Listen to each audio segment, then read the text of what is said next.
Balita.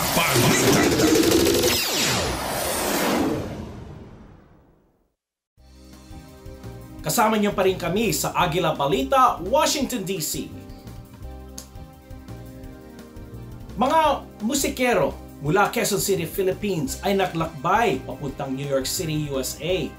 Tulad ng dose-dosenang musikero at mga awit sa iba't ibang panig ng mundo para sa US debut ng INC Oratorio Concert.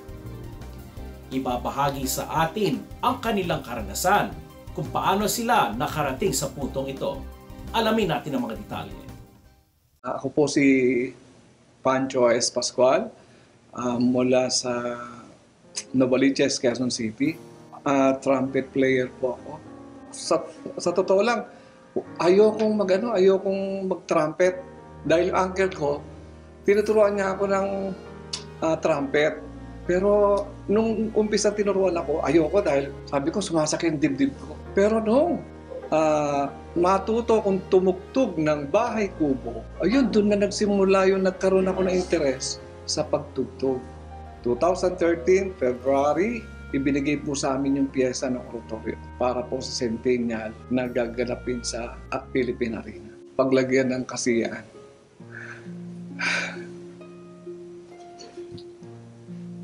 Una po, malaking pasasalamat na mapili. Hindi naman lahat ng kapatid may gantong pagkakataon sa buhay. Kaya lubos kami nagpapasalamat. Una sa Panginoon Diyos, sa pamamahala, sa lahat ng tumulong mula kay Carol na siyang pumili sa amin para mabuo ang gagawing oratorio dito sa New York. Pasensya na kayo, medyo galak lang. Matagal na ito Natutuwa po ako. Nagpapasalamat po ako sa pamamahal. Salamat po sa Panginoon Diyos.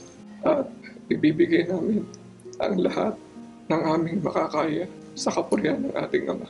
Salamat po. Isang panibagong tagumpay ng Iglesia ang gagawing ito. Karagdagang tagumpay ng Iglesia sa kapurihan ng Diyos. Sila nga po pala yung aking mga kasamahan sa Quezon City Symphonic Band na nagtatrabaho po kami sa Quezon City local government as musician. At siyang trombonista namin, si Ka Francis Tupas, ang horn, si Ka Enrico Ada Cruz. Sila po ang aking mga kasama sa Quezon City. Kaya doon na rin po kami nagkasama-sama. Sabay-sabay din po kami nung manawagan na kailangan ng mga instrumentalist. Kaya kami sabay-sabay nung magkasama na nagpunta noong 2010. Since 1989, nag-start ako mag-trombone. Pero noong una, hindi ako interesado kasi that time, bata pa ako, gusto ko laro muna. Pero at that time, nung makatugtog ako ng isang piyesa, na binigay sa akin ng assignment sa akin ng teacher ko. Actually, yung teacher ko, pinsan ko. So that time, nung matugtog ko yung assignment na binigay niya sa akin, doon na nagsimula. Tapos, nagkaroon kami na kasama ko sa ibang mga events. At bukod doon, iba rin yung pakiramdam na nai-apply mo yung nararamdaman mo sa instrumento sa pagtugtog ng trombone. Ako po ay French horn player. Nahilig po ako sapagkat ako po at ang aking pong angkan ay lahi po ng mga musikero. Ang lolo ko po ay trumpet player at ang aking pong tatay ay drummer po. Sabi po ng lolo ko sa akin, pabutihin ko yung pag-aaral ko ng pagtugtog ng instrumento dahil po magagamit ko daw po ito sa aking paglaki, lalong-lalo na po sa aking pag-aaral. 1987, naging scholar po ako sa high school. 1991, naging scholar din po ako sa Manila. Yun po hanggang sa nakatapos po ang pag-aaral. At 1997, ay nagamit ko din yung aking pagtugtog sa aking pagtatrabaho. Yun nga po, napasok na po ako ng Quezon City local government. Doon ko po nagagamit ngayon hanggang sa kasalukuyan yung aking pong pagtugtog ng French horn po. Unang-una po, masayang-masaya po kami dahil po napakahalaga po nito sa amin. Unang-una, pinagtiwalaan po kami ng pamamahala. Binigyan niya po kami ng ganitong pagkakataon na makapagtanghal po ng isang napakalaking pagtatanghal at ng kanilang proyekto dito po sa malayong kanluran. At napakahalaga rin po sapagkat ito po ay para sa kaningningan at katanyagan po ng pangalan ng ating Panginoong Diyos. Papasalamat kami sapagkat unang-una nabigyan kami ng pagkakataon ng mga kasama rito sa pagbibigay sa amin ng pagtitiwala ng tagapamahalang pangkalahatan. Iba nga talaga ang Pinoy Pride, lalo na sa world stage. Maraming salamat po sa inyong interview. Bago tayo matapos, pamungunahan tayo ng ating Junior Aguila reporters na si Leo at Uraya Vergara sa kanilang attempt na maipaliwanag at matutunan ang similarities at differences ng mga instrumentong viola at violin. Boys? Hi, I'm Uriah Vergara. Hi, I'm Leo Vergara. And today we're going to be interviewing two musicians and learn from them as well.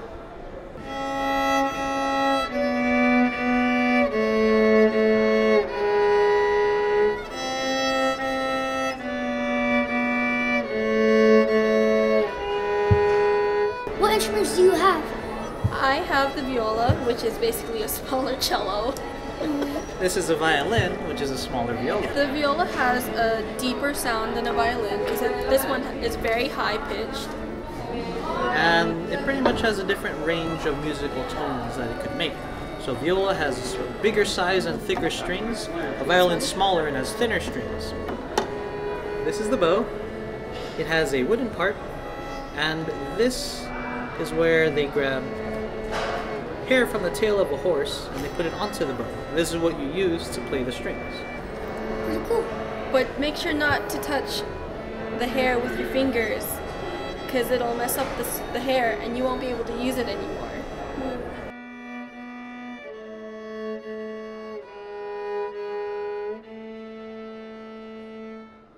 For this song, well, usually on the violin and viola you play single notes.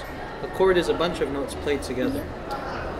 Like everything in life, you need to take a bit of time to learn it, learn a skill, but the more you practice, the better you get. Do you want to learn? You want to play it? Sure. Here. So You can hold like a guitar. how do I do it? You can hold it like a guitar, like how he's holding it. Yeah, So like this. Yeah. Here, you can try it. And then you can put your fingers onto the strings and you just pluck and it makes sound. You can just put your fingers anywhere on the strings and it'll make a different sound every time. So for the viola, this is called the C string and it's the lowest string that we have. And on the violin, the lowest is the G, then you have the D, the A, and the E string.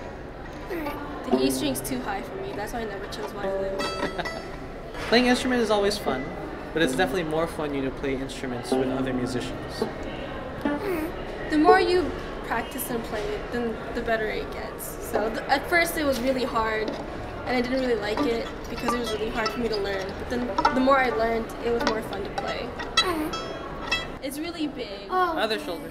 I know. oh no. Other side. It Your feels left so, shoulder. It There you feels go. so hard. I know. You can try. Other Harder way. than Turn, guitar. point it that way. Here, hold it. You Other can hold side. it right I here. had it hold.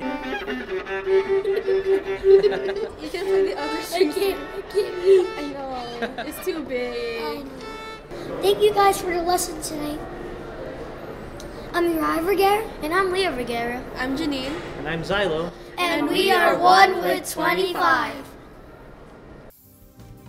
Ganun naman pala. Sa unang tingin, halos walang pinagkaiba nga ang viola at ang violin.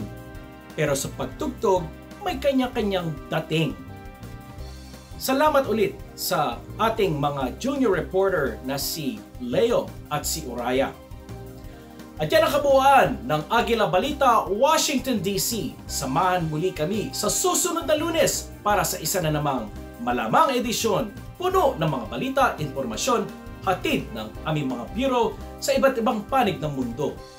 Dalawin ang aming mga website, maging ang aming social media pages na naka-display sa inyong mga screen. Maraming salamat po sa inyong pagsubaybay. Ako si Alfred Acenas, always one with 25. Diyan lamang kayo, magbabalik ang Agila Balita. Sumainyo ang mga balitang kinarap, maingat na isinulat at inihanay ng Eagle News Service. Agila Balita.